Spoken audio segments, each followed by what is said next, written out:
오늘 요한복음 19장 17절에서 27절 말씀 가지고 나사렛 예수 유대인의 왕이라는 제목으로 말씀 나누도록 하겠습니다.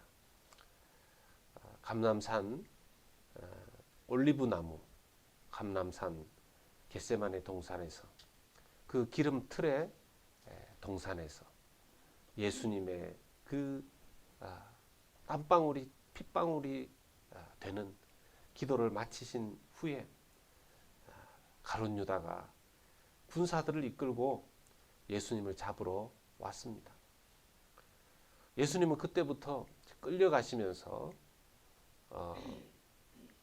재판을 받으시고 또 이제 모진 고난을 계속 겪으시고 결국에는 재판의 결과가 사형수로 십자가 사형으로 결정이 되십니다. 이런 장면이 우리에게는 참 슬프기도 하지만 한편으로는 그래도 하나님의 아들이신데 왜 이렇게 참 무기력하게 당하기만 하시는 것인가, 그런 생각이 들기도 합니다. 그냥 우리의 죄를 위해서 돌아가셔야 되고 우리 나 때문에, 나의 죄 때문에, 우리의 죄 때문에 고난받으시고 죽으신다면 그냥 좀 죽으시지, 이런 참 처참한 일을 다 당하시고 이런 모습으로 가시고 조금 더 여기에 대해서 어떤 반응을 안 하시는 참 그런 모습이 참 안타깝게 느껴지는 마음이 있습니다. 하나님의 아들이신데, 그런데 또 반대로 이 한낱 빌라도 인간은 이게 이제 하나님께서 주신 권세인데 그 권세를 가지고 예수님의 무죄를 뻔히 알고도 협박에 못 이겨서 사형을 판결하는 그것을 보면서 인간이 예수님의 십자가를 지시는 일에는 이렇게 쉽게 자기 힘을 발휘해버리고 하나님의 아들은 오히려 끝까지 자기의 사명의 길을 묵묵히 가시는 이 모습을 보면서 주님, 정말 주님의 이 십자가 지시는 과정은 도대체 어떤 것을 우리가 바라보아야 합니까? 그런 생각이 들었습니다. 예수님과 빌라도가 사실은 이 뒤바뀌어야 되지 않는가? 예수님께서 오히려 이 세상을 다스리시고 심판하시고 그 죄인들을 정죄하셔야 되는데 이 빌라도가 감히 예수님께 그렇게 한다니 말입니다. 그리고 빌라도는 겨우 그래도 나사렛 예수 유대인의 왕, 이 글자를 히브리어와 헬라어와 라틴어로 이렇게 쓰는 정도에서 그래도 일말의 양심을 예수님을 향해서 그렇게 지칭하는 대제사장들이 자칭 유대인의 왕이라 그렇게 써라. 자칭. 우리가 언제 저 사람을 우리의 왕으로 모셨느냐. 자칭 그 자신이 그렇게 얘기한 것이다. 그것에 대해서 그래도 빌라도가 거기에는 물러서지 않고 그렇게 씁니다. 그 죄패는 무슨 의미가 있을까요? 그리고 마지막까지 자기 육신의 어머니 마리아와 또 사랑하는 제자에게 서로를 부탁하는 그 장면을 보면서 마지막에 주님 돌아가시는데 참 이것은 또 어떤 의미인가 우리가 생각해 보면서 오늘 말씀을 나누고자 합니다. 첫 번째는 예수님의 지금 바깥의 겉 육체는 엉망이 되었지만 예수님의 마음만은 그 어느 때보다도 더 강하다는 것입니다.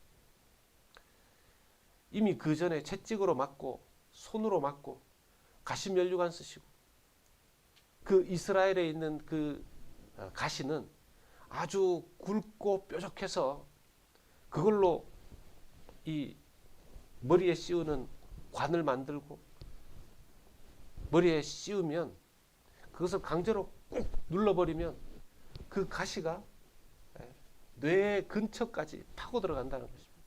엄청나게 고통스럽다는 것이죠. 그런데도 예수님 다른 별말을 하지 않으십니다. 악의 공격이, 죄의 무게가 정말 억수같이 쏟아져도 주님은 그냥 십자가의 길을 가시는 겁니다. 겉사람의 모습은 지금 이 시련 속에, 고난 속에 엉망진창이 되셨습니다. 아마 누가 봐도 피 때문에 저분이 예수님 맞는가? 몸은 만신창이가 되어 계시고 채찍으로 맞으셔서 그 로마의 채찍은 가죽에 뼈가루를 발라가지고 그 가죽줄에 짐승의 뼈가 묻어 있고 그 끝에는 쇠구슬로 이 채찍 끝이 되어 있기 때문에 한번 그 채찍질에서 감아서 당기면 이 살이 그냥 쭉쭉 뜯어져 나가는 그런 채찍이지 않았습니까? 그럼 가정 고문에도 무너져 내리지 않는. 그리고 예수님은 십자가 지시고 그런 상황 속에서 해골이라는 의미를 가진 골고다, 갈보리라고도 하죠. 그곳에 이제 십자가에 그 세로 십자가 거기가 이제 세워놨죠. 예수님은 그 수평 가로 십자가를 지고 가야 되는데 힘이 없으셔서 사실은 다른 사람 구레네 시몬이 대신 짊어지고 갔다고 하지만 예수님 또 돌아가신 그 지명이 참 공교롭게 해골입니다. 해골은 죽은 사람의 몸이 부패했을 때 나오는 뼈를 상징하는 것이죠. 묘지를 상징하는 것입니다. 인간의 끝이 묘지 아니겠습니까? 인간의 결론은 죽음으로 끝나버리는 그런 닫힌 결론 아니겠습니까? 근데 예수님께서 십자가 지시고 마지막 자신의 그 십자가 위에서 하나님의 아들의 그 생명을 주시는 그 장소가 해골 위 십자가였습니다. 어떤 신학자는 그렇게 얘기하더라고요. 인간의 그 생명의 닫힌 문, 해골과 묘지로 끝나는 그 문, 인생이 거기에서 끝나버리는 그 문을, 해골이라는 그 묘지의 인생의 끝을 예수님께서 십자가로 여셨다. 십자가의 열쇠로 그 닫힌 문을 여셨다. 실제로 그 십자가 나무, 그 험한 나무 있지 않습니까? 그 견고한 나무인데 그 나무 재질로 이렇게 문 빗장을 만든다고 합니다. 문 빗장의 재료라 그래요. 그러니까 예수님의 그 십자가 나무로 인간 죽음으로 끝나버리는 문을 여시고 천국 문을 열어주셨다라는 것입니다. 할렐루야. 믿으시기를 축복합니다. 사실 원래 같으면 인간이 죽음으로 향해 가는 그 과정이 얼마나 처참합니까? 원래 같으면 나이 들거나 해서 생명의 빛이 조금씩 사그러질 때, 저도 임종의 순간을 자주 봤지만은 너무나 사랑하는, 정말 영원히 같이 있고 싶은 가족이나 사랑하는 그 사람이 이제 점점 생명이 꺼져갈 때 인간은 한없이 연약합니다. 그 사랑하는 자의 모습이 너무나 안타깝죠. 냉정하게 말하면 인간은 그런 상태에서 해골로 가는 거 아니겠습니까? 골고다로 가는 거 아니겠습니까? 그런데 예수님께서 십자가를 지심으로 그걸로 인생이 끝나지 않고 영원한 생명의 문을 주님께서 열어주신 것입니다. 두 번째는 빌라도에 대해서 좀 살펴보기를 원하는데, 빌라도가 과연 왜 정죄받는가? 이 긴 기독교 역사 속에서 사도신경, 사도의 고백 안에서 이 이 역사가 끝날 때까지, 사도신경이 사람들 속에 잊혀질 때까지는 끝까지 정죄받고 하는 사람이, 비난받는 사람이 빌라도입니다. 빌라도는 사실 재판 과정에서 예수님의 죄를 찾지 못했습니다. 첫 번째 때는 그 제사장들에게, 유대인들에게 말합니다. 내가 이 사람의 죄를 찾지 못하였노라. 그런데 유대인들이, 여기 이제 요한복음에서는 유대인들이라고 되어 있지만 다른 본문에서는 대제사장들이라고 합니다. 이 대제사장들이 협박을 해요. 12절에 보면 이러함으로 빌라도가 예수를 놓으려고 힘썼으나 빌라도가 노력은 했다는 거죠. 힘썼으나 그런데 유대인들이 소리질러 이르되 이 사람을 놓으면 가이사의 충신이 아니니이다. 무릇 자기를 왕이라 하는 자는 가이사를 반역하는 것이니이다. 협박합니다. 당신이 예수님을 놓아주면 당신 자리 거기 총독 더 이상 못할 거야. 우리가 가만히 있지 않을 거야. 그 말에 빌라도가 예수를 끌고 가서 재판석에 앉아서 사형을 언도합니다. 십자가형을 결론 내리는 거죠. 물론 빌라도가 자기가 고전에 그리고 나서, 그러니까 빌라도의 입장에서는 자기가 권위가 있는데 유대인의 협박에 의해서 이 무죄한 자를 사형으로 했으니까 양심에도 찔렸고 또 자존심도 상하고, 그래서 그런지 그 죄패, 십자가 위에 원래 패를 붙이는데 그렇게 썼습니다. 나사렛 예수, 예수라는 이름의 사람이 많았으니까 나사렛 예수 유대인의 왕 이렇게 딱 씁니다. 히브리어, 그 당시에 라틴어, 헬라어, 모든 사람들이 다 보도록, 세상 사람들이 다 보도록. 그러니까 대제사장들이 와서 왜 그렇게 씁니까?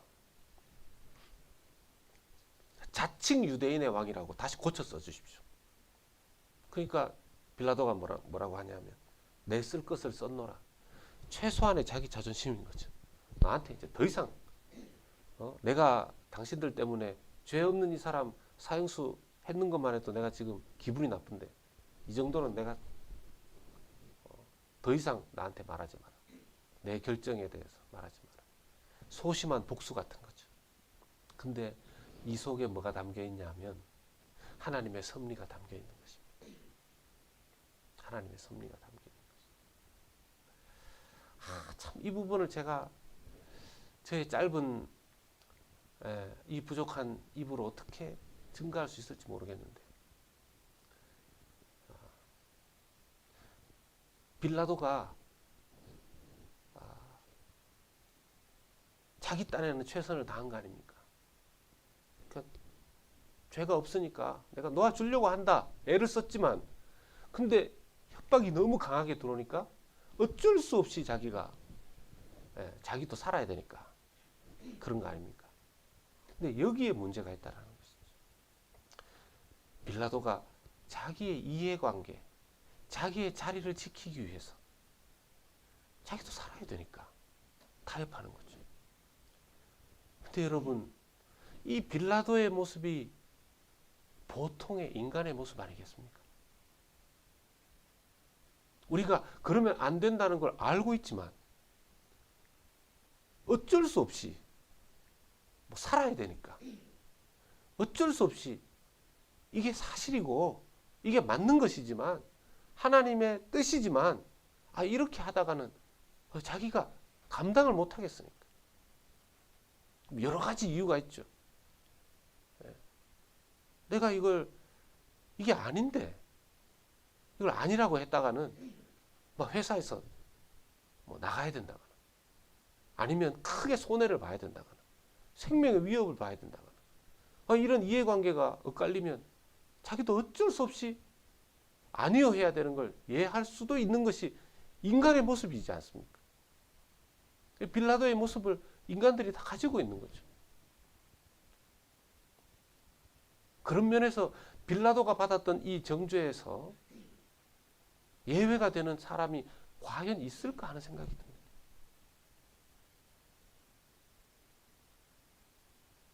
그런데 예수님은 이 십자가의 길, 자기에게 주어지는 모든 고통의 이 과정들을 예수님께서 타협하지 않으십니다.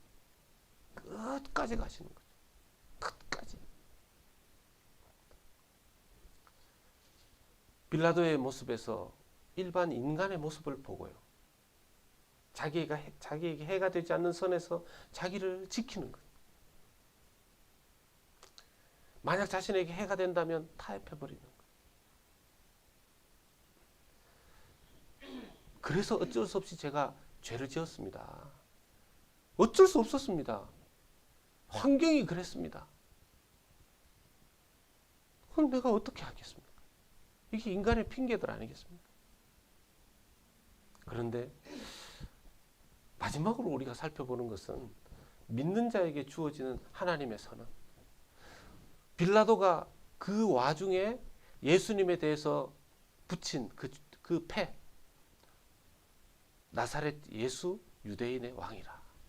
그것은 빌라도의 자존심 같지만 하나님 아버지께서 역사하신 하나님의 선언이셨습니다. 하나님의 아들. 사실은 유대인의 왕을 넘어서서 왕이신 것이죠. 하나님의 선언. 빌라도의 마지막까지 하나님께서 사용하신 것이죠.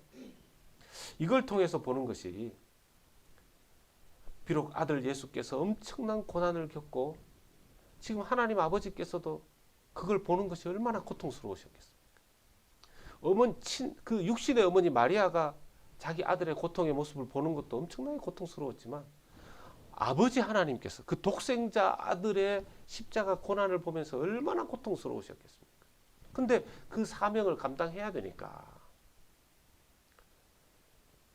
하나님 아버지의 아들을 향한 그 단호한 선언, 그 고통을 허락하시고 지켜보실 수밖에 없지만 하나님 아버지의 마지막 선언이 예수님의 머리 위에 있는 것이죠.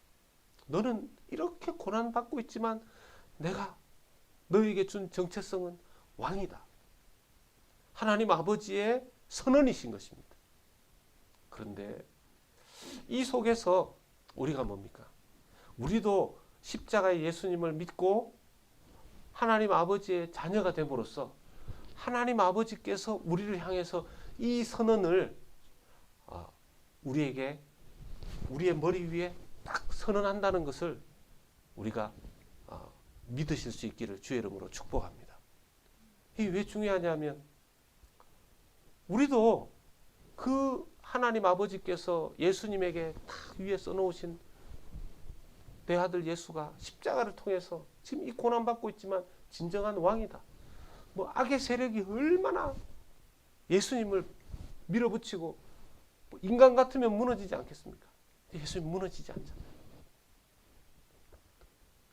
우리의 삶 가운데 사단의 계략이 우리를 흔들어대고 우리의 빈틈을 공격하고 우리의 육신과 내면과 정서를 수도 없이 공격하면서 우리를 무너뜨리려고 할 때 그게 엄청나게 쏟아질 때가 있지 않습니까? 사단의 정죄가 네가 그러고도 성도냐? 너가 그러고도 신자냐? 네가 그러고도 목사냐?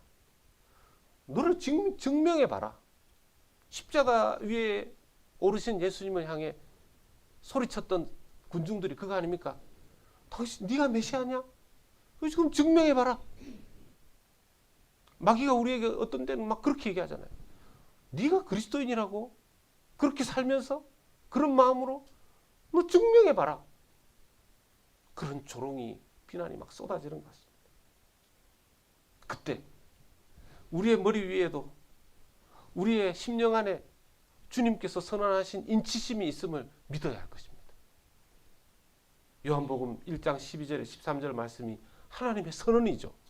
영접하는 자 곧 그 이름을 믿는 자에게는 하나님의 자녀가 되는 권세를 주셨으니 이는 혈통으로나 육적으로나 사람의 뜻으로 나지 아니하고 오직 하나님께로부터 난 자들이니라. 아멘.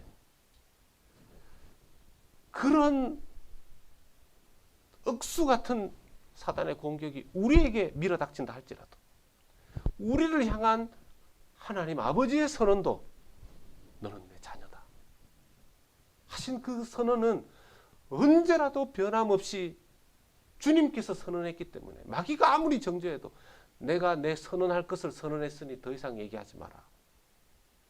그것이 우리의 정체성인 줄, 하나님께서 우리에게 허락하신 선언하신 정체성인 줄 믿으시기를 축복합니다. 말씀 맺습니다. 예수님의 정체성은 하나님 아버지에게 있었습니다. 믿는 사람들의 정체성은 십자가를 향해 결심을 바꾸지 않으셨던 예수 그리스도 안에 있어야 합니다. 우리 그것을 위해서 기도해야 되는 거죠. 다만 예수님께서 가지셨던 그 사명을 향한 그 강철 같은 자기 정체성과 사명뿐만 아니라 자기 죄인들을 위해서는 저들의 죄를 용서해 주소서. 그리고 어머니에게 자기 제자에게 또 서로를 부탁하시면서 긍휼과 사랑의 마음을 타인과 이웃에 대해서는 가지고 계셨다. 이것을 볼 때 주님 기도하게 됩니다. 주여, 정말 내면적으로는 하나님께서 주신 사명과 하나님의 자녀로서의 그 사명으로 강하게 하시고 외면적으로는 주님 타인을 향해서 이웃을 향해서 주님 사랑으로 대할 수 있는 주님 그런 은혜를 그런 삶을 그런 인격을 가질 수 있도록 도와주시옵소서. 그런 기도를 하게 되는 것입니다. 그러한 예수님 닮은 하나님의 자녀로 살아가는 우리가 될 수 있도록 될 수 있기를 예수 그리스도 이름으로 축원합니다.